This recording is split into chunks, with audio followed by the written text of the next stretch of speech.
Bismillahirrahmanirrahim and Assalamu alaikum.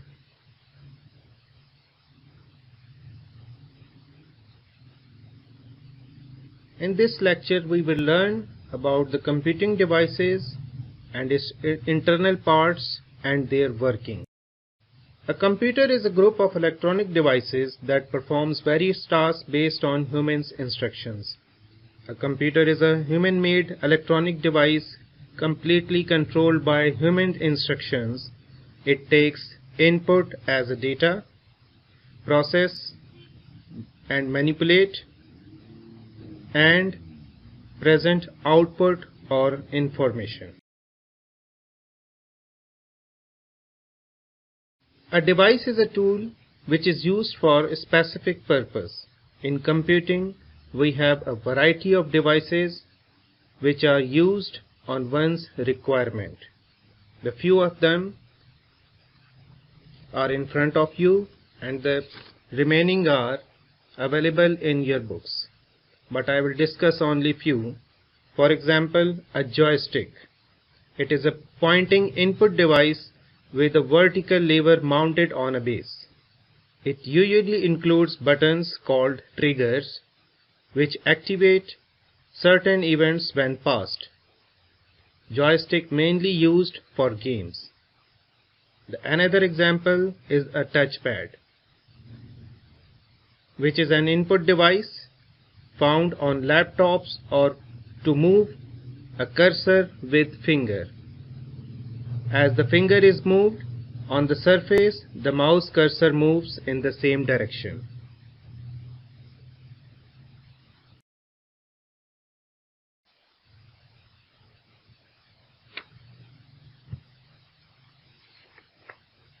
The types of devices.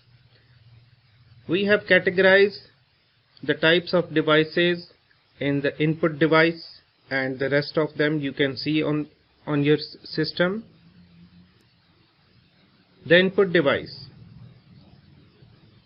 Further, they are categorized in manual and automatic. The manual means which needs human supply to control, for example, keyboard and mouse. The automatic input devices include touch screen, barcodes, sensors, magnetic ink character recognition, optical mark reader, microphone, scanner, smart board, etc. The processing devices. Microprocessor including processing unit on motherboard, for example, sound and graphic cards, national network interface cards, etc. The next is storage device. The devices which stores the data.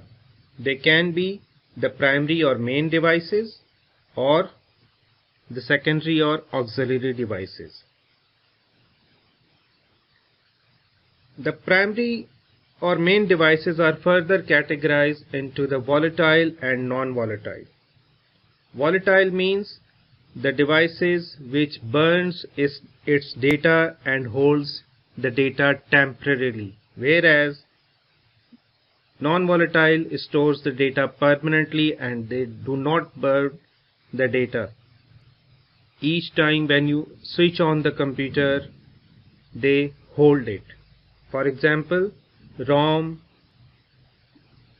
PROM, erasable programmable ROM, which stores bootable records that are called BIOS, basic input output system, and they reside it into the ROM permanently. Whereas the RAM or DIMM loads the data which are currently in progress.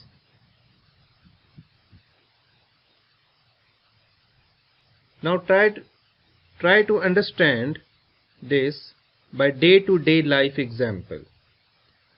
If I ask you to open your text or notebook, what will you do? Will you open it in your bag? No, never. Why? Because You need a space to open it. Similarly, in computing, a stored file in secondary storage devices cannot be opened due to slow accessing.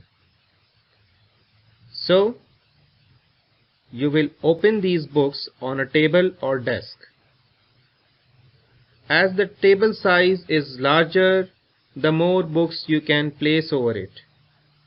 Similarly, the digital files are opened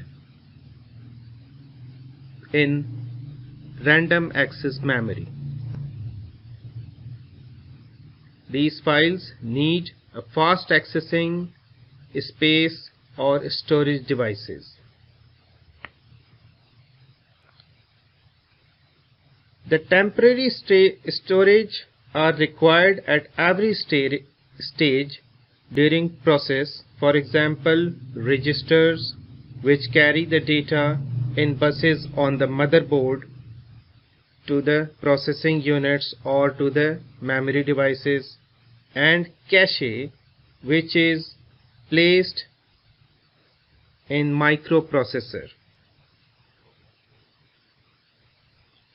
All the secondary storage devices are permanent storage devices.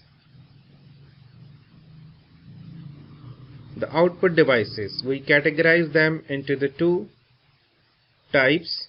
The soft copy, which can be displayed on visual display unit or projector, or we can listen the sounds on the speaker. Hard copy, which can produce the physical output on the printer or plotter. They are also divided into the two categories. The some of them are impact printers and the rest of them are non-impact printers. We will discuss in the next lecture in detail these. Peripheral devices.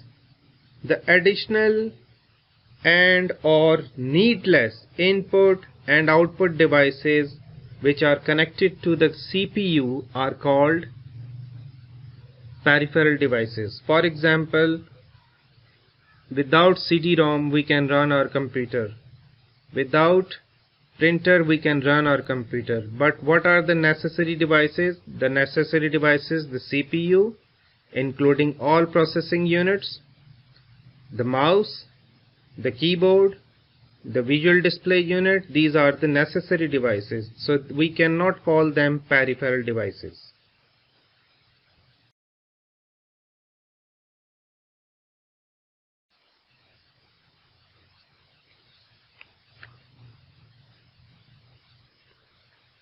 Inside the CPU or system unit.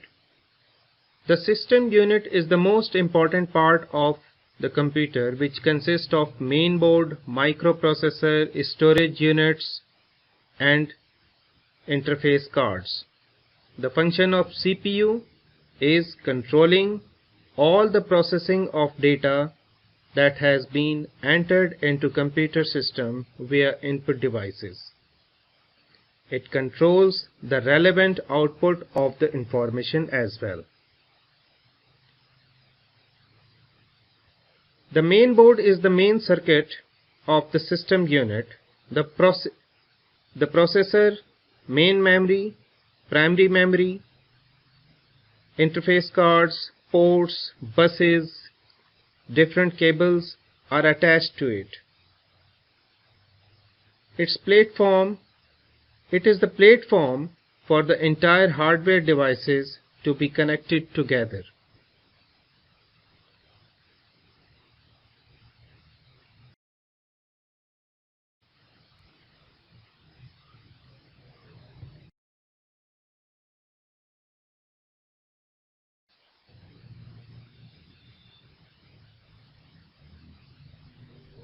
The basic operations of computer. There are 5 basic operations of computer.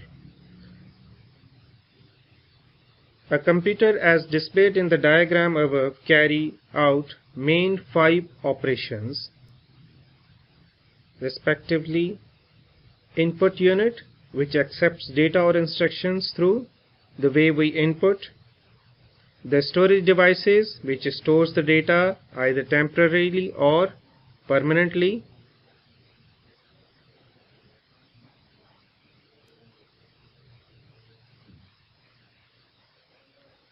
The control unit which controls entire performance of the computer.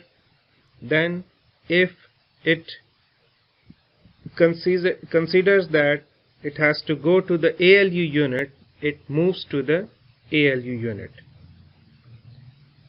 It performs and manages all operation inside the computer. Then output unit which provides results in the form of output.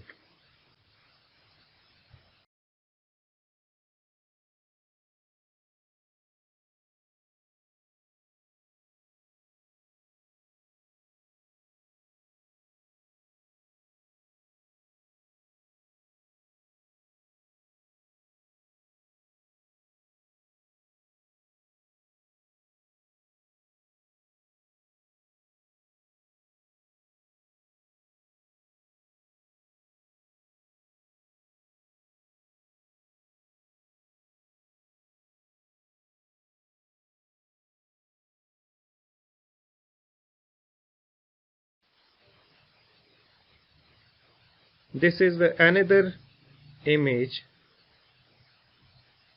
for your understanding. How does a machine cycle goes on? Step 1 is to fetch for the calculations into the memory. Then it decodes. Decodes means it converts into the machine language. Then in ALU it is executed. It takes out the answers or it performs the operations as per demand. Then obviously at each and every step, as I have told you earlier, it stores the data and then the whole process goes on. Thanks for the day.